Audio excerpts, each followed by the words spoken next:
Jamais sans la grâce, une dévotion matinale proposée par l'Église évangélique de la grâce en collaboration avec l'Institut de théologie de Cotonou.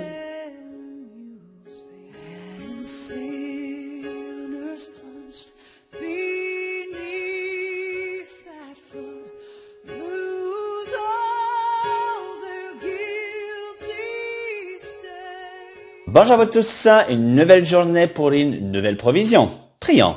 Seigneur notre Dieu, nous voulons te dire merci, merci pour ton amour, merci pour ta justice, merci de nous avoir sauvés. Et Seigneur, aujourd'hui, nous voulons nous approcher du trône de grâce avec assurance et recevoir ce que tu as pour nous. Et on te demande, Père, de parler à chacun d'entre nous, là où nous sommes. Amen. J'aimerais prendre un verset avec vous, Ecclésiaste, chapitre 3, verset 14. J'ai reconnu que tout ce que Dieu fait durera toujours, qu'il n'y a rien à ajouter, il n'y a rien à retrancher, et que Dieu agit ainsi afin qu'on le craigne. J'aimerais commencer avec vous un sujet sur le feu, parce que nous avons beaucoup des sons de cloche un peu différents.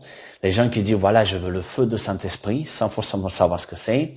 Je veux avoir un cœur en feu, je veux avoir le feu, le feu, le feu. Parlons juste quelque chose. Déjà, le feu, on sait que c'est une source de lumière, ça vous le savez déjà, c'est une source de chaleur. Cela permet aussi de faire beaucoup de choses, parce que sans le feu de nos jours, c'est un peu compliqué, on peut pas cuisiner. Et dans certains pays, encore aujourd'hui, dans la nature, on se protège avec le feu. Mais bibliquement, le feu a plusieurs symboles.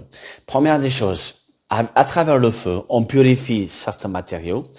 Parfois, le feu, il est destructeur. Dieu utilise aussi le feu pour les holocaustes. Dieu utilise aussi le feu pour amener aussi même la mort. On va regarder par la suite.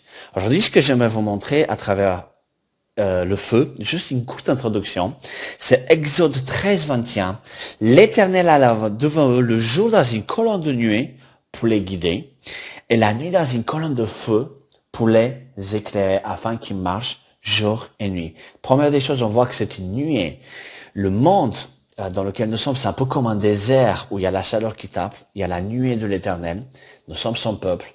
Il nous protège parce que nous sommes ses enfants, il nous aime, etc. Mais là, le feu, il est utilisé du côté positif, du côté pour bénir le peuple. C'est pour ne pas marcher dans la nuit, pour ne pas marcher sans savoir où aller. Donc, il y a le feu. Et moi, ça me fait penser directement au psaume 119, verset 105. Ta parole est une lampe à mes pieds, une lumière sur mon sentier.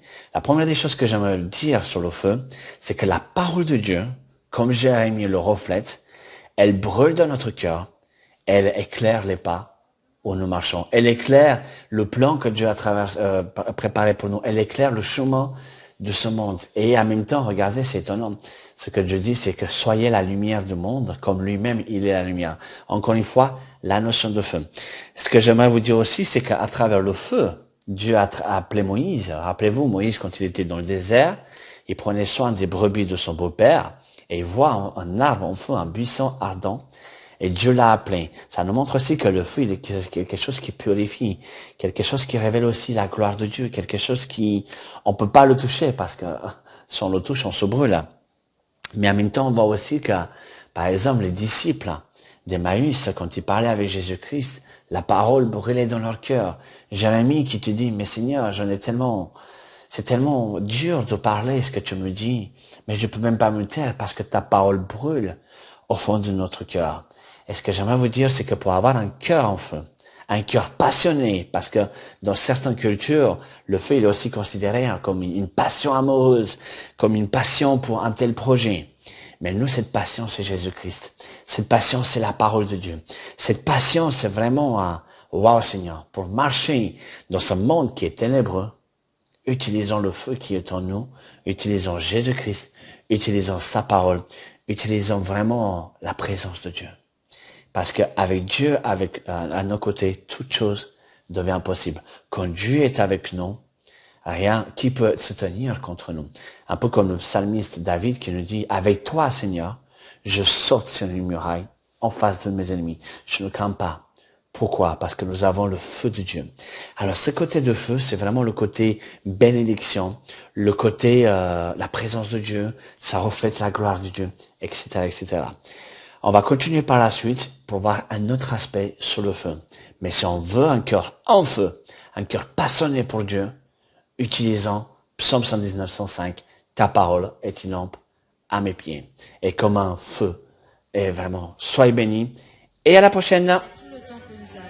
Si vous avez aimé cette dévotion, parlez-en à vos amis. Parlez-leur du message de la grâce et de ce qu'il fait dans vous. Pour un sujet de prière, une question ou plus d'informations, contactez-nous. Téléphone 64 88 35 87 ou 96 42 69 05 ou par WhatsApp au 94 75 80 20.